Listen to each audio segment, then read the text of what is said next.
What's up, guys? Welcome to the line change. In this video, we're going to be talking about another off-season center trade target, and it's going to be none other than someone who we've previously spoken about, somebody whose name you've probably heard, good old buddy of Quinn Hughes, his best friend, actually, for a matter of fact. We're talking about Buffalo Sabres center Josh Norris. Now, we're going to go over an article on Canucks Army as they brought this name up, and we're going to go over it and talk about it as the Canucks apparently came really close to acquiring Josh Norris at the deadline, despite, the fact that the Canucks, stood pat at the deadline. But apparently there were whispers about a potential trade between then Ottawa Senators forward Josh Norris and the Vancouver Canucks. So we're going to dive into it. Stefan Roget is the one who wrote this article over on Canucks Army. I'll leave a link to it in the description down below. But it starts off by saying, if one paid attention to the scuttlebutt surrounding the 2025 NHL trade deadline, as a vast majority of us did, one no doubt caught wind of a rumor about a Canucks/Senators trade that almost went down. Goes on to show a tweet from Canucks News Summaries back on April 30th, 2025, where they talk about the province's Patrick Johnson saying that around the trade deadline, the Canucks were looking to trade Filipino for Josh Norris. The report from Patrick Johnson was that the failed deal centered around centers Filipino from Vancouver and Josh Norris from Ottawa, with an unknown amount of sweeteners and adjustments on either side, but most likely on the Vancouver side. In the end, Norris was instead flipped to Buffalo along with Jacob Bernard-Docker for Dylan Cousins, Dennis Gilbert, and a second-round pick. One can't ever get too caught up on the trades that got away, but this one could sting a little more than the average falling through deal. Why? Well, because besides his own brothers, Norris is said to be one of Quinn Hughes' best friends in all of hockey. Acquiring Norris would not just give the Canucks a good option in their search for a second-line center, it would have assumably significantly upped their chances of eventually extending Hughes. And I have to agree with that. Sure, Norris comes with a boatload of injury issues, primarily concerning his shoulder, but if it was going to be Hedl at the center of the deal, well, then that would just, essentially be swapping out one injury for another. It's a bit of a wash. Well, it's the 2025 offseason, and the Canucks still need a second-line center, and they still want to keep Hughes around. Maybe it's time to reopen those talks, this time with the Sabres, and reconsider the idea of acquiring Norris. Let's take a look at the player. There's a lot to like about Norris's profile as a player. He just turned 26 in May. He stands 6'2" and 196 pounds, and he brings with him an abundance of variety and skill. The San Jose Sharks selected Norris at 19th overall in the 2017 NHL entry draft. A year later, Norris was one of the main pieces going back to Ottawa in exchange for Erik Karlsson alongside Chris Tierney, Rudolph Balcers, Dylan DeMello, and a first-round pick. Norris would play one more season for the University of Michigan thereafter, putting up 19 points in 17 games for 2018/2019, while battling through injuries, something that would become a main feature of his hockey career. Norris's pro career got off to a hot start. He spent the majority of the 2019/2020 season with the Belleville Senators of the AHL, where he notched 31 goals and 61 points in 56 games. He was named the AHL's Rookie of the Year as a result and snuck in his first 3 NHL games. This was the last of Norris's time in the minors.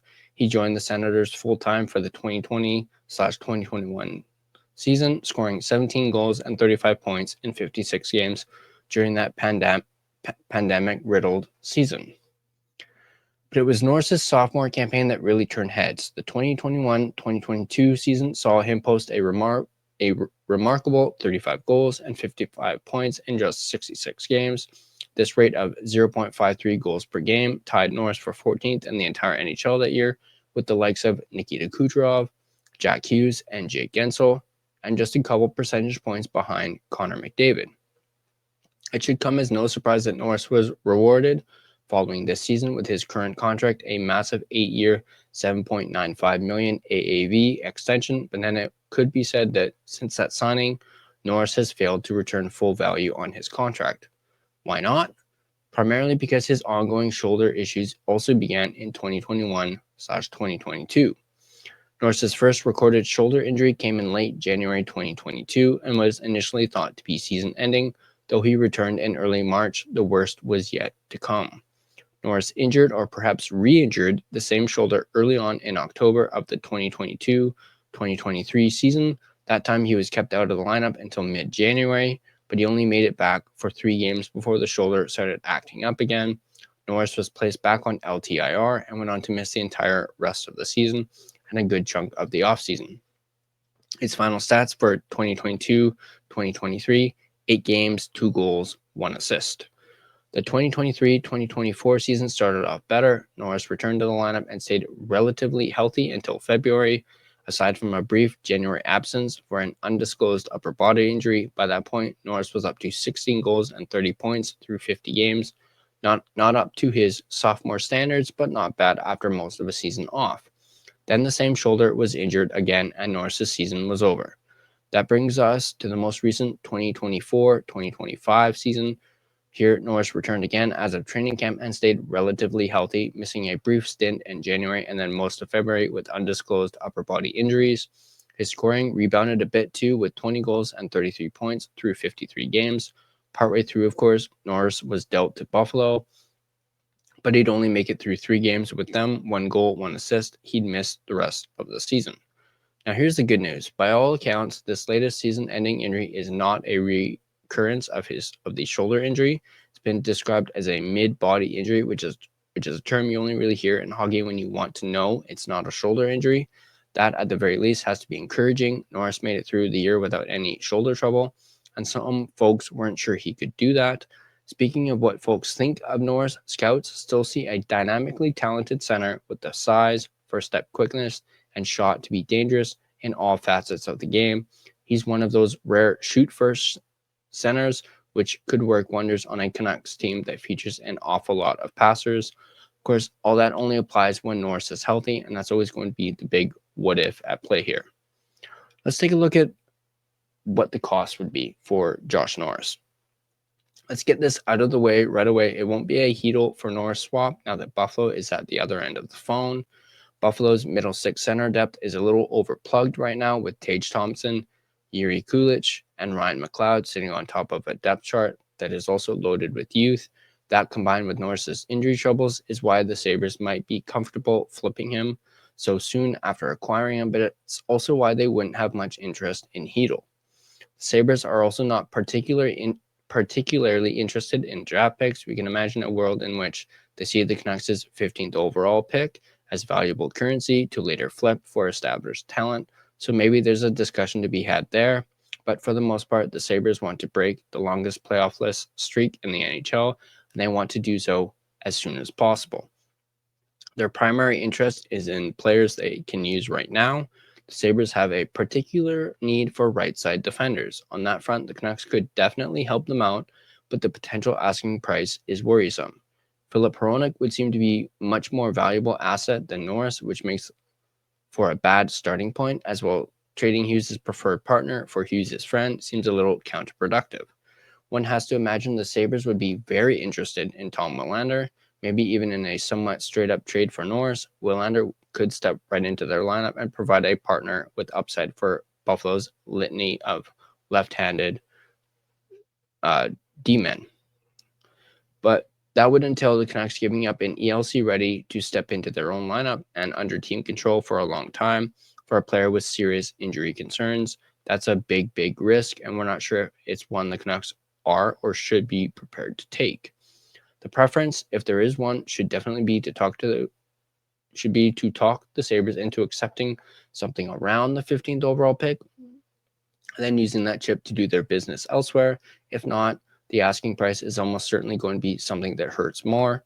Let's take a look at how Josh Norris would fit into this Vancouver Canucks lineup.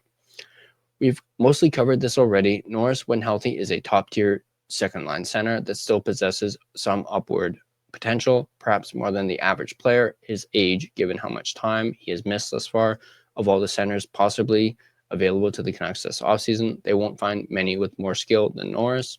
His speed and size combo is something that GM Patrick Allvin and company clearly covet.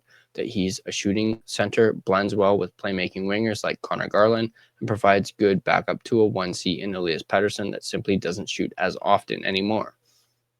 And we cannot ignore the Hughes factor. If acquiring Norris makes it more likely that Hughes resigns in Vancouver, can you really put a price on that? We're not going to go as far as to say that trading for Norris guarantees anything, but it certainly has to up the odds of keeping Hughes around. No? That's a value that no other offseason center trade target can claim, except perhaps Jack Hughes himself. So that is the article on Josh Norris. That little bit at, when talking about the cost of Norris, perhaps the 15th overall pick, maybe attach Willander. Obviously, around the deadline, I was pretty high on the possibility of the Canucks acquiring Josh Norris. But having, read more into his injury struggles and whatnot, I'm kind of off that train. Do I think the Canucks should, at least, call about Norris? Sure. Absolutely. Go ahead. Put some feelers out there. See what Buffalo is thinking when it comes to Norris. But in all honesty, I think the cost would be too much to acquire Norris, especially if you were to use the 15th overall pick and say Willander. I would not do that trade. I would much rather us go out and get Marco Rossi, as I've stated countless times on this channel now. I probably have said it too many times, but I would much rather have Marco Rossi and possibly trade the 15th overall pick, maybe a second round pick, and you can get, Marco Rossi for cheaper than what it would cost to get Norris. I could even see maybe a sign and trade when it comes to Rossi, or basically trading someone's rights, like maybe doing a Brock Besser for Marco Rossi, trading Besser's rights to the Wild for Rossi's rights, and then signing him to an extension, whether that's 7x7 or something a little lower than that. But I've kind of fallen off the whole Josh Norris train, and obviously I would still want to do it for the Hughes, or for the Quinn Hughes factor, but there's a whole lot of doubt when it comes to his injuries, and obviously we already have Hedl, who's a bit of a red flag when it comes to an injury, and having two guys who are essentially injury prone and you aren't quite sure about what the severity of their injuries, and obviously we have that with Demko, we have it with Hedl, and then actually it would make technically a third player on the team that would have injury concerns. And I have to agree, the whole with Hronek would be really, really bad. I don't agree with trading Filip Hronek. I thought about it, and then I decided at the end, it's would be foolish if the Canucks were to trade Filip Hronek, especially for someone with the injury struggles that Norris has. But as I said, at the end of the day, I would much rather us go out and get Marco Rossi. Seems like the price isn't much compared to what the Canucks would have to pay for Josh Norris. I also think at the same time, Buffalo may not be willing to let go of Norris. As what the article mentioned, they're wanting to end this playoff drought, as soon as possible. Norris, if he's healthy, could most certainly help with that. So I do think that, you know, Sabres are going to want a lot for him, and the Canucks are probably not going to be willing to give up what they want for it. So, in my opinion, I think, yes, Norris can be a target, or a potential target, but there's obviously the uncertainty around his shoulder and his injuries and whether or not he can stay healthy. And I just don't think the Canucks can risk that. So I'm leaning towards not attempting to acquire Norris. As I keep mentioning, I'd rather them, go after Rossi. But I want to know what you guys think in the comment section down below. What do you guys think about Josh Norris? The Canucks maybe picking up the phone and asking the Sabres about Josh Norris. What did you guys think about the potential, or rather the trade that almost happened, from between the Canucks and the Senators? Filipino for Josh Norris. Would you guys have done that trade? Basically trading one injury for another. Let me know in the comment section down below what you guys think. And before I go, I just realized I completely forgot to do this. Thank my sponsor, GASSY JACK ART. So I'd like to thank my sponsor, GASSY JACK ART, who you guys should be very familiar with, as I have been promoting him in my videos. But GASSY JACK ART produces hockey prints on archival paper and canvas that have been rated to last over 100 years. The product range features a variety of players from different teams, including the Edmonton Oilers, Montreal Canadiens, Toronto Maple Leafs, Calgary Flames, Colorado Avalanche, and your Vancouver Canucks, as well as more. Go ahead and check out GASSY JACK ART. You guys are not going to regret it. You'll find a link to his website in the description down below.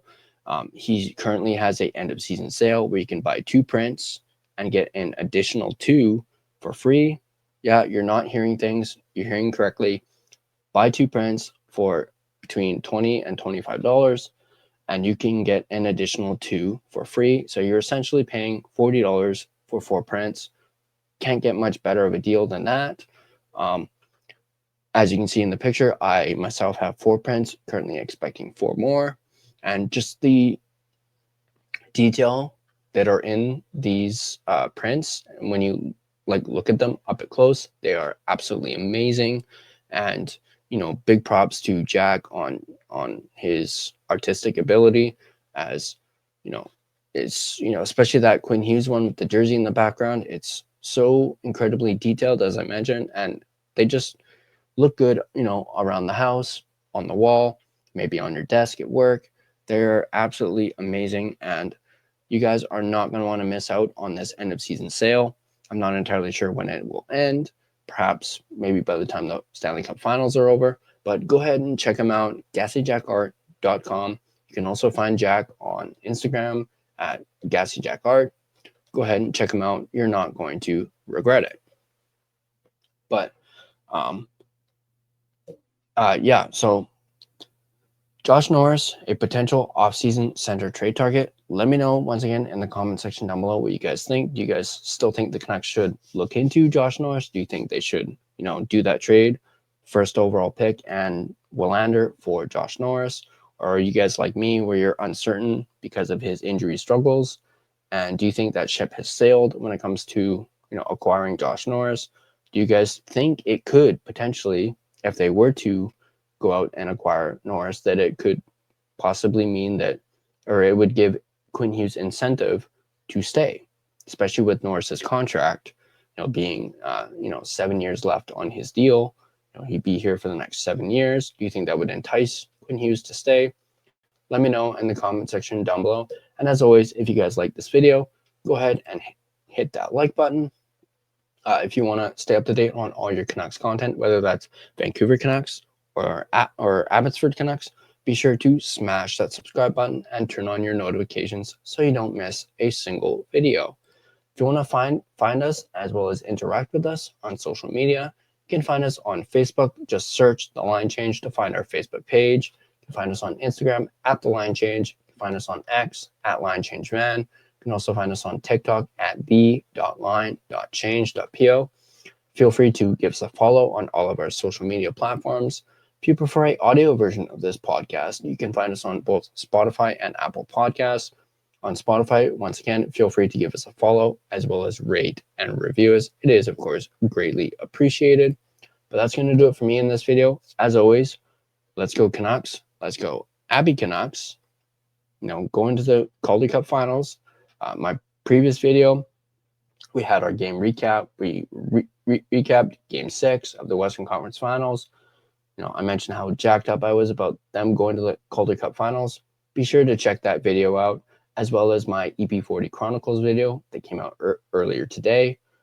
Check that out. Part 2, Part 3 is most likely coming out next week. Stay tuned for that. And as always, I'll see you guys in the next video.